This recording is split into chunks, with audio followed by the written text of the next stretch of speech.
I had a busy weekend, and I hadn't heard Trump's full announcement, so this morning I sought it out. My Google search came up with this in the #1 slot: the 41 most shocking lines from Donald Trump's Baghdadi announcement.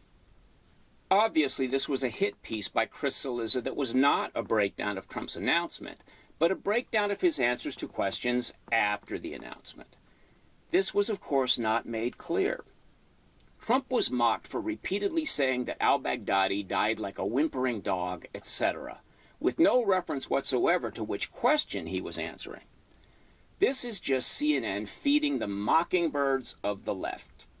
The tone all across Democrat land was not to praise Trump and the U.S. forces who got this psychotic miscreant freak, but to attack Trump for not telling about it in just the right Obama-esque way. I swear to the American left, style is much more important than substance. We've all joked about this before, but if Trump was to personally fund and discover a cure for cancer and later said, "We've done an unbelievable job. The doctors and scientists are great people, very special people. Cancer died like a coward. Cancer died crying in a tunnel like a dog," which is not to say, obviously many dogs are very fine people. The whole of the left would ignore the good news and harp on how inappropriate the announcement was. Look, Trump understands the mind of the schoolyard bully. Trump gets that these so-called religious leaders like al-Baghdadi and bin Laden and al-Zawahiri are just manipulative bully boys exploiting the violent passages in the Quran in order to build armies of murderous thugs. Obama grew up in super-liberal Honolulu surrounded by black-nosers and rode that wave all the way to the White House. He has no sense of the deeply brutal instinct inside many of the world's men. He interacted with some peaceful Muslims and somehow thinks that all Muslims, if treated with respect, will default to kindness.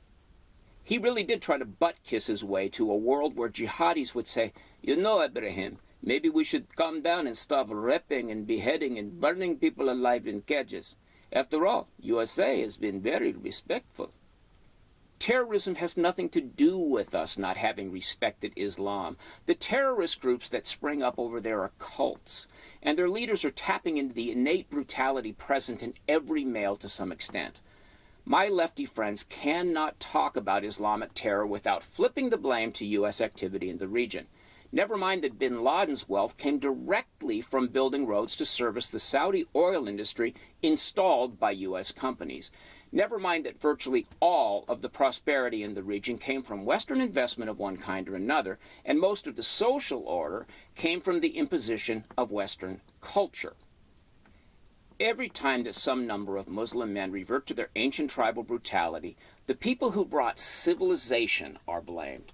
So deep is the resentment on the left toward their own countries, whether that's the U.S. or Germany or France or whatever, that any attack from Islamist primitives is seen as an understandable protest. How many times have we seen young people from super liberal places walk into a Middle Eastern hotspot in order to prove how peaceful Islam is and get themselves killed for their trouble?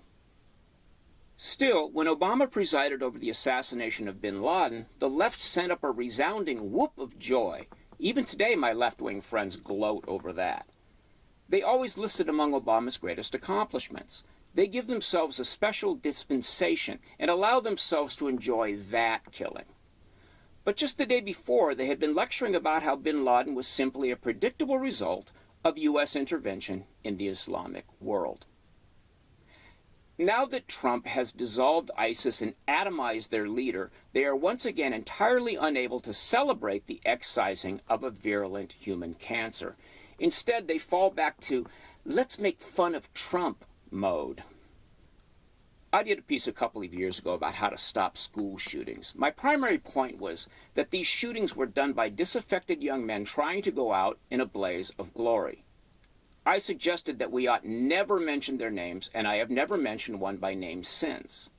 I suggested we call them things like the Columbine Cowards, the Aurora A-hole, the Sandy Hook Loser. Trump understands this to the core of his being. He understands that terrorists are giving themselves permission to be predators by adopting a false version of honor. And the culture over there falls for it, just like the culture of Mexico makes folk heroes out of murderous cartel bosses. If you think these are prejudicial statements, remember how our own country made heroes out of Jesse James, Bonnie and Clyde, and John Dillinger. After our SEAL teams got bin Laden, he was buried at sea. An email from Rear Admiral Charles Gowett reads, quote, "Traditional procedures for Islamic burial were followed. The deceased's body was washed, that's called ablution, then placed in a white sheet.